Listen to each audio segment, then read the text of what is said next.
Et que on passe au match suivant, Toulouse-Benfica. C'est quoi votre avis sur ce match? Allez, pareil, Greg, tu dirais quoi, toi? Un but partout. Je pense que Toulouse sera un peu dans la même veine que le match contre Liverpool, c'est-à-dire gros grosse chance. Je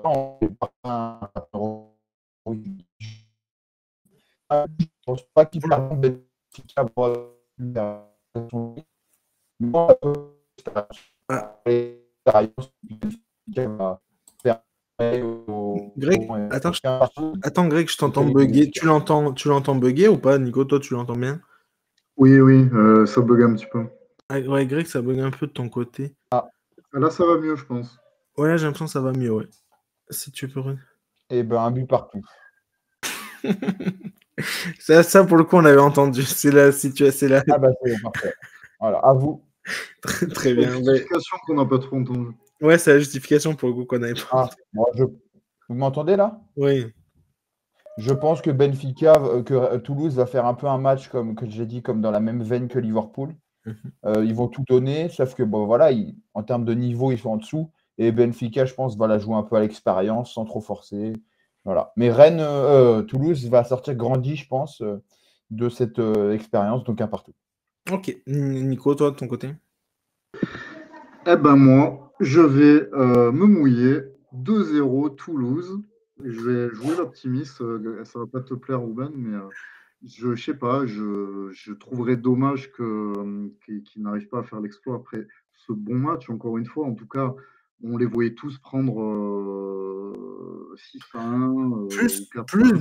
Plus bon résultat que bon match, hein, parce que franchement, le match, Oui, oui, c'était pas... non, mais c'était Non, les mais deux c'était équipes. pauvre. Enfin, Non, ce mais que je veux c'était dire, c'est pauvre. qu'on ne s'attendait pas à grand-chose à part de Toulouse, faut être honnête. Non, mais je suis Avec... d'accord, mais ils n'ont pas fait grand-chose. C'est ça le problème. Ils ont eu une occasion. Enfin, je veux dire, on va pas se mentir non plus. Toulouse a eu une occasion. Ils l'ont Mais c'est mise, ce très qu'on a bien, voulu, en mais fait. le gardien du Benfica a fait 0 arrêt. Si je me trompe pas, Non, on est peut-être d'accord, un, mais mais pour une fois, j'ai envie de dire que d'habitude, les clubs français tirent 10 fois dans un match et ils marquent pas, ou un but.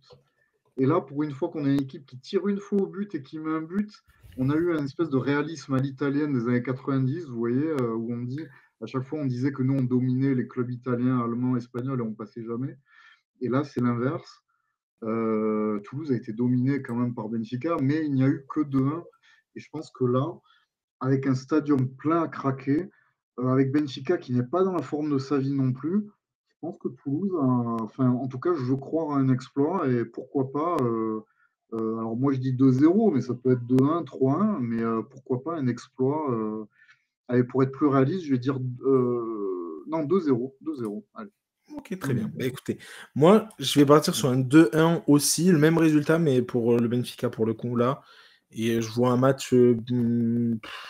En fait, le truc, c'est que je vois un match pareil, comme que tu l'as dit, tu as très bien dit, Greg, à l'instar de celui de Liverpool, dire une équipe portée par son public qui est phénoménal, un stadium plein à craquer, 30 000 personnes qui poussent derrière, qui poussent à fond, bref, une ambiance fantastique, parce que c'est ça à Toulouse cette année, et quand même depuis leur retour dans l'élite et en Ligue 1 et tout ça, c'est ça, hein, c'est cette ambiance-là, et puis l'ambiance Coupe d'Europe, c'est encore autre chose. Donc voilà. Mais quand même, franchement, sur ce qu'ils ont montré au match aller, et il y avait l'équipe titulaire, hein, le seul joueur qui manque, je crois que c'est ah mince, l'ailier marocain, j'ai oublié Ah, Bouklal? Bouklal, voilà, exactement, son nom m'échappait. Mais voilà, sinon c'était l'équipe, je veux dire de base, il me semble. Euh, et franchement, ils n'ont pas montré grand-chose. Encore une fois, c'est pas du tout pour leur faire offense, mais ils ont vraiment pas montré grand-chose. Et Mais je pense qu'ils avaient peur aussi de prendre une valise hein, quand même. peut-être, mais tu vois, ils défendaient franchement sans mentir. Tu vois, ça défendait à 5, c'était 5 derrière, c'était les deux milieux devant, et après, bah, voilà, c'était des longs ballons devant Après, et des bruitages d'Alinga Après, moi, Ronaldo. moi, celui qui me fait peur, c'est toujours pareil, c'est ce fichu Di Maria, quoi. Parce qu'à chaque fois en France, Ah oui. l'an dernier à Nantes, il élimine à lui tout seul Nantes. Et lui, Oui. franchement, quand il arrive en France, sur le sol français, malheureusement, bah, je dis fichu parce qu'il m'agace, parce que voilà, il fait des gros matchs contre les clubs français souvent. Mhm. Voilà, mais bon, à chaque fois, il est là. Et je vois pas, malheureusement, je ne le vois pas ne pas marquer de but, quoi. Les deux pénaux, ils sont diaboliques parce que c'est des pénaux un petit peu Panenka.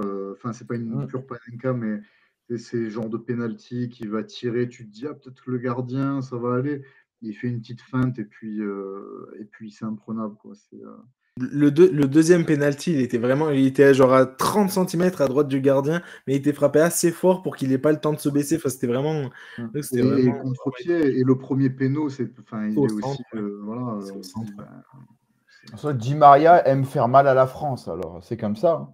Je crois que je vais garder cette phrase, tiens. En Coupe du Monde, face à Nantes. Donc voilà.